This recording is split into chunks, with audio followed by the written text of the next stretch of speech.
Well, thank you all for being here today, and I'm really excited because this weekend Michigan voters made history, turning out in massive numbers to cast their ballot at an early voting site. In the first 2 days of statewide early voting, more than 250,000 citizens made their voices heard, a number that far exceeded the expectations of state and local election officials. And while we were surprised by the large turnout, it was a very pleasant surprise.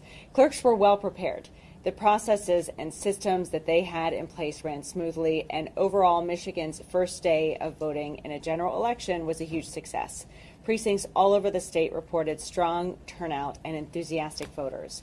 So I want to thank the dedicated county and municipal clerks for their excellent work making early voting run so well for hundreds of thousands of voters. This is the very first year in our state's history with in-person early voting, and our bipartisan professional election officials rose to meet the moment. I'm also grateful to the thousands of poll workers, some of whom I got to talk to this weekend, that are all across the state working early voting sites and at the polls on Election Day. These election workers are the MVPs for democracy, and we're so thankful that they show up and do the work and make sure that every valid vote and only valid votes count. This is the third election with the new in-person early voting option in place statewide. We had our presidential primary in March, we had our, or in February, we had our August primary, and then the fact that in this November election, 250,000 Michigan citizens voted on the first 2 days alone. That it's starting to be embraced by citizens all across our state. In the February presidential primary, the total turnout for all 9 days of early voting was 79,000. And for the August primary, we had about 73,000 folks participate in early in-person voting. Before this weekend, the record for the highest early voting turnout in a single day was just over 11,000 voters. And on Saturday, we had more than 145,000 turnout statewide. It's an incredible increase, over 10%, tenfold.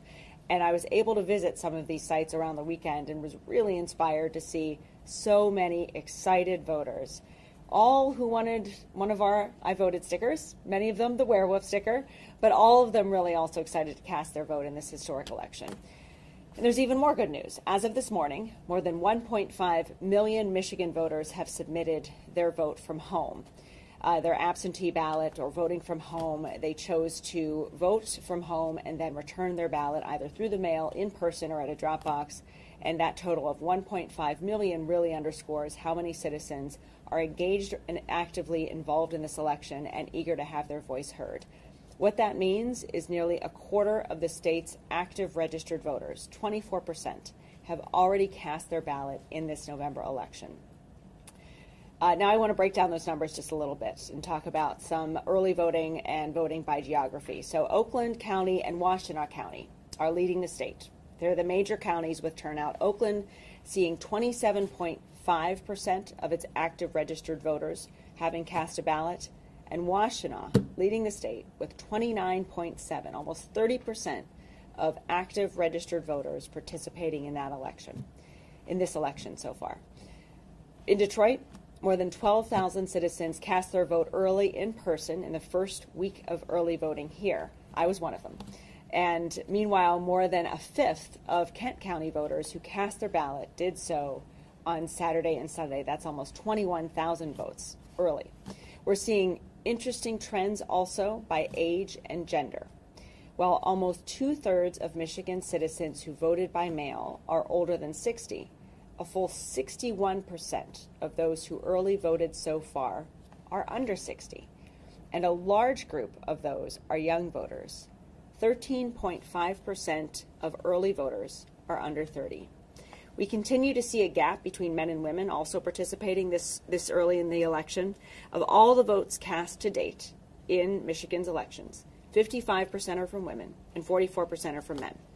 Today's also the first day that many jurisdictions can begin pre-processing those ballots that were voted at home and then returned either through the mail or at a drop box or through the clerk. When Michigan citizens passed Proposal 2 in 2020, it included an option for clerks to start processing those ballots voted at home before Election Day.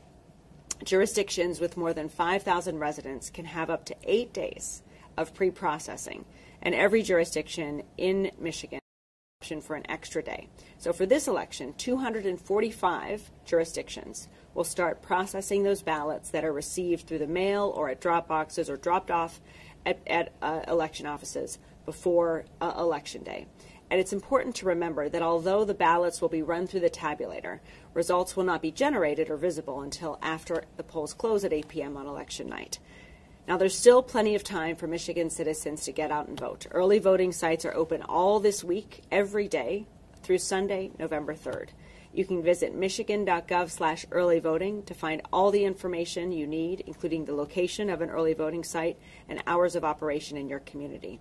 If you still have an absentee ballot and want to vote from home, you can still do that. To avoid potential postal delays, we recommend that you return it to a secure local ballot drop box in your own jurisdiction or hand deliver it to your clerk's office.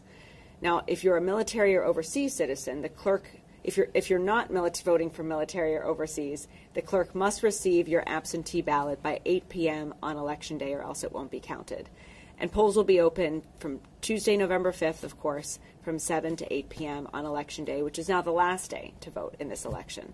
Whatever option you choose to cast your ballot, Michigan elections are safe, secure, and the results will be counted accurately.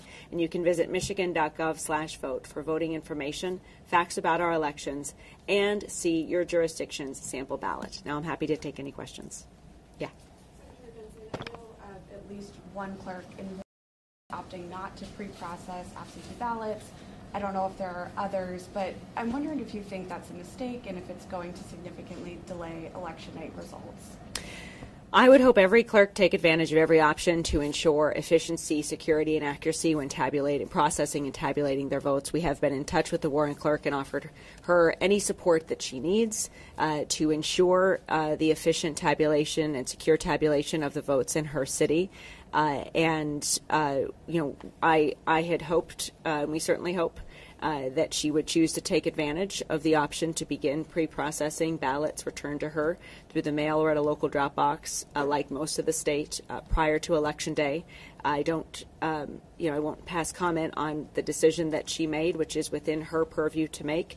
But that said, we'll be there to help Clerk Forlini, as well as Clerk Buffa, to make sure that they have all the resources they need to pre-process and tabulate all ballots as quickly as possible. All that said, I think when it comes to election night, if there is one community that is lagging behind others, and it's Warren, we'll be open about that so that we can make sure everyone knows exactly what's happening as we go through the process. All that to say as well, though, I've met with the Flint City Clerk and many other local clerks in larger communities and jurisdictions around our state, and they do have a very well-organized plan to begin pre-processing those ballots returned through the mail or at drop boxes today or in the near future. I'm very confident in their processes, and so we'll, after the polls close and the returns begin and the unofficial results begin to be known, we'll make sure you all have the information about which communities are at what point in the counting process so that you'll know what we know as we see the post-election process unfold. Secretary, you probably could not have predicted that it would be Elon Musk that you would get into a very public debate with regarding misinformation. How concerned are you right now at this stage of the game about misinformation and what's being done to kind of control it? Well, we're certainly seeing an uptick in people either with sizable influence in platforms like Mr. Musk or others using those platforms to try to sow seeds of doubt and cause suspicion about what is a very secure and transparent process.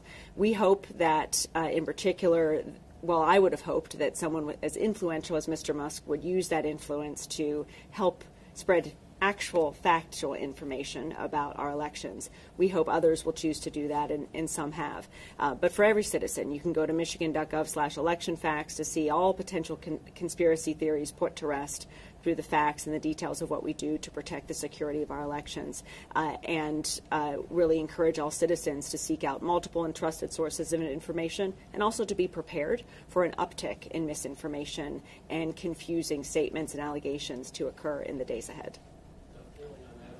Yeah. I know you want to stay above the fray on this, but is this, as we talk about elections being as secure as they ever have, more options than we ever have had, are you disappointed that we're still in, in the doubt category here and what's being done? Is this a low point in that regard, in regard to how it's being played?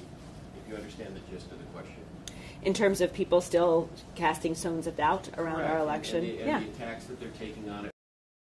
Yeah, it's really disappointing and frankly says more to me about the person throwing the stones than the system itself, that anyone would intentionally try to cast seeds of doubt in the minds of citizens about the sanctity of our elections to further their own political agenda or to just sow seeds of mistrust in government in general.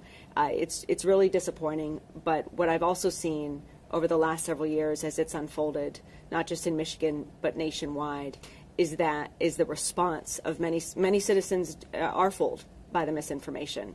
But I've seen far more citizens enraged by it, honestly, and more focused than ever before in trying to not just help us debunk it and spread truthful information, but also being a part of the process as well. When I traveled around the state this weekend, from Grand Rapids to Pontiac to Flint, I saw election workers who showed up because they had a job to do, and that job was to protect democracy. And that level of emboldened enthusiasm and determination, I had not seen before this uptick of attacks on the system itself. So I think it's really both disappointing and also heartening and inspiring to me to see the resilience of the system and the people in it in moments like this and in moments like what we've endured over the last several years. And that's what gives me hope that we'll emerge from the other side of this moment, whenever that comes, with a more resilient and healthier democracy than we had going in. If I may follow one more, and then I'll be done for myself. Appreciating we're a week away.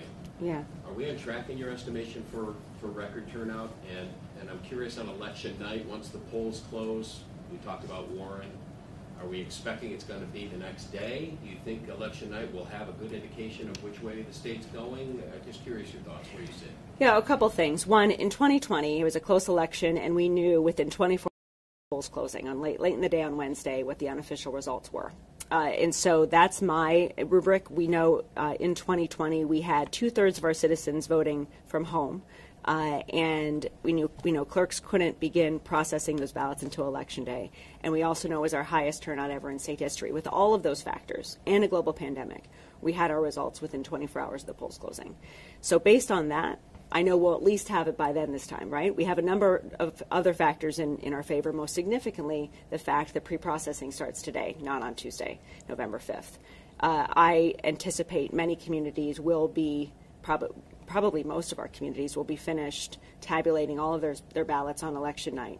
There's a few variables there that could impact that, most significantly the number of ballots that come in close to 8 p.m., because when a ballot is dropped off close to 8 p.m., it still counts as long as it's before 8 p.m., but it still has to go through a rigorous security check, pre-processing, before it's even tabulated, and that can take. And if there are thousands of those that come in after 4 o'clock, let's say, that could delay the results, for lack of a better word, or could extend the period of counting post that 8 p.m. Closure of the polls. So that's one of the biggest variables that's outstanding. What we know is that also more ballots are being returned early than at this time in 2020. And now with those ballots being able to be pre-processed now, that gives me a lot of optimism that we could have results sooner than end of the day on Wednesday. But we're anticipating sometime between when the polls close and end of the day on Wednesday will be when we see the full unofficial results. The other variable that will affect that, of course, is the closeness of the races.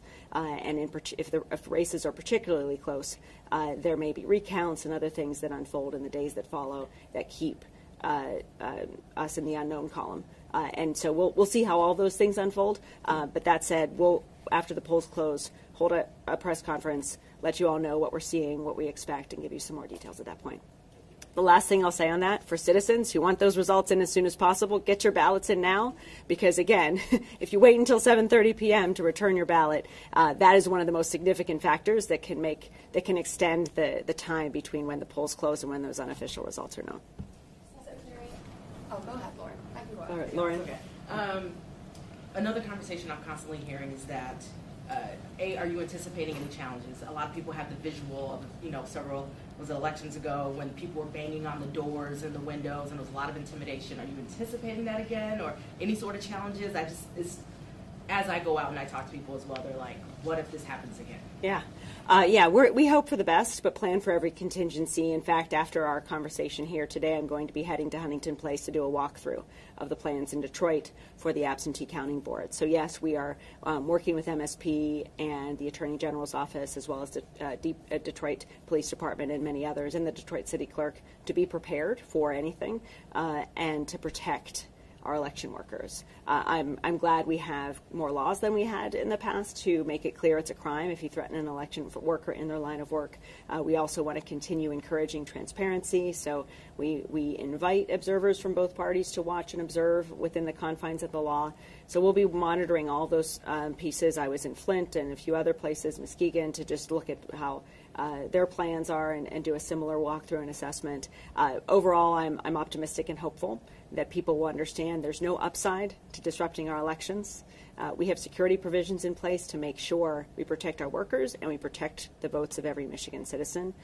We saw those security protections ultimately prevail in 2020, and I'm optimistic, of course, that they will again this time, and that's why we hope people will just simply choose not to disrupt the process and allow the voices of Michigan citizens to be heard.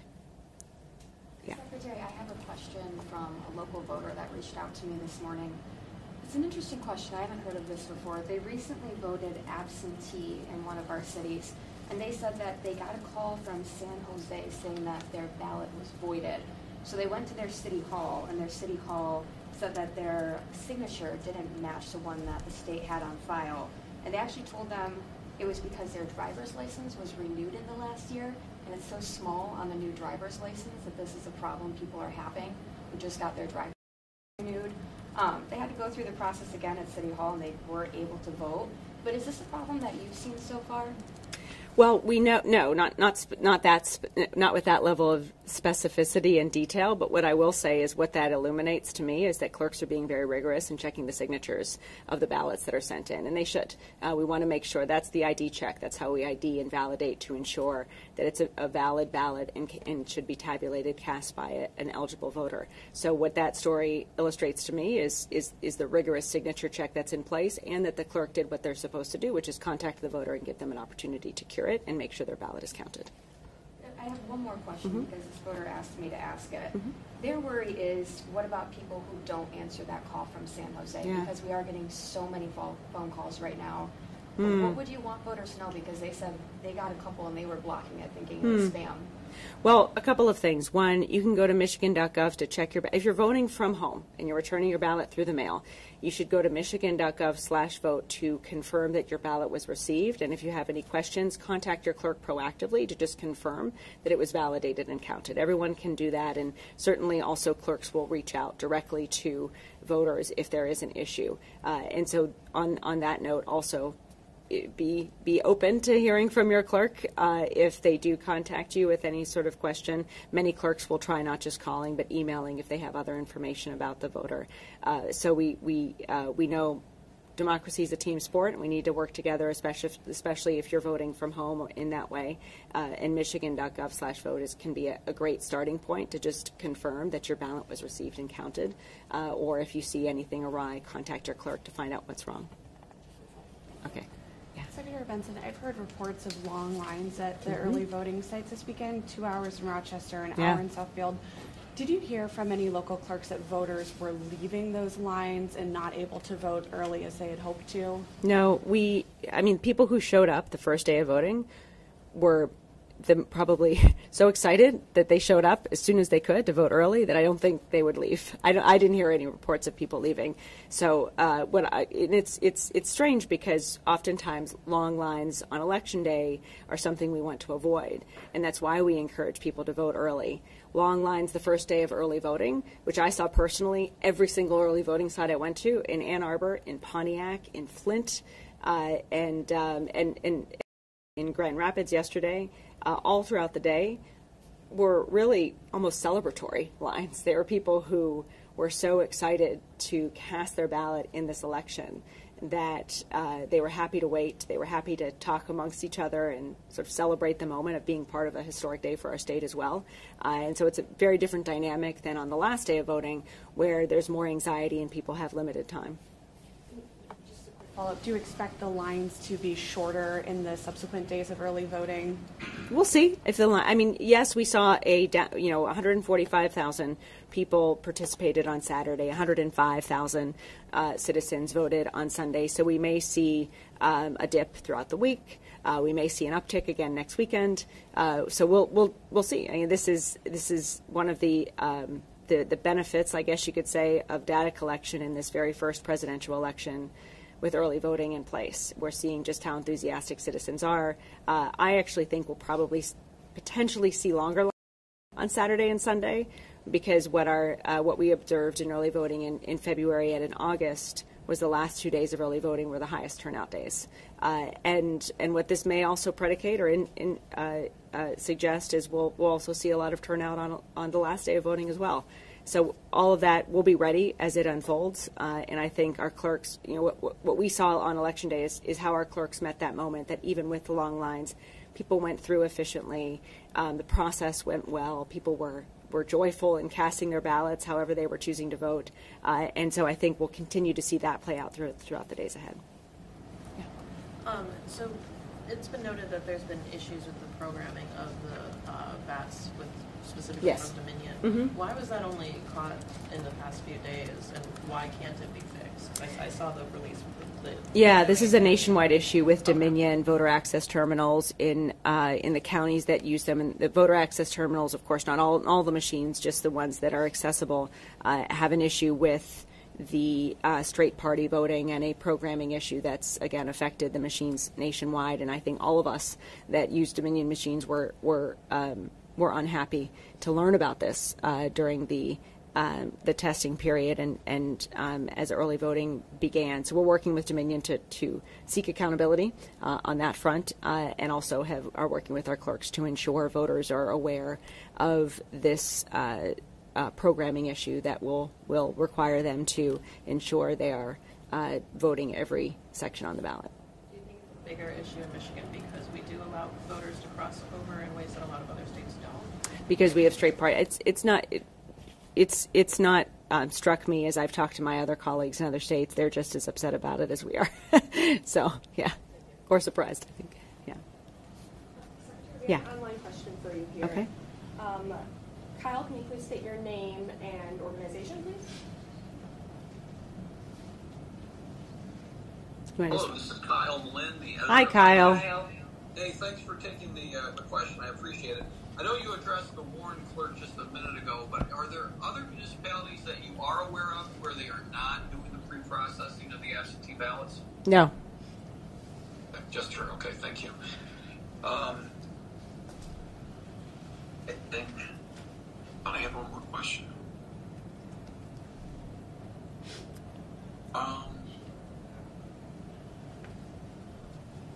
Other questions here as we wait for Kyle? There was one from our newsroom. Yeah. It's out of state, but apparently there's been some fires or incendiary devices in ballot boxes in Washington and Oregon. Any thought in regard to just overall security of ballots? And hopefully that doesn't occur here. Yeah, we're always concerned about the potential of tampering or otherwise just mishandling of the ballot drop boxes. They're checked daily. They're monitored by video cameras, and they're designed in such ways to make it very difficult to put anything but a ballot inside them.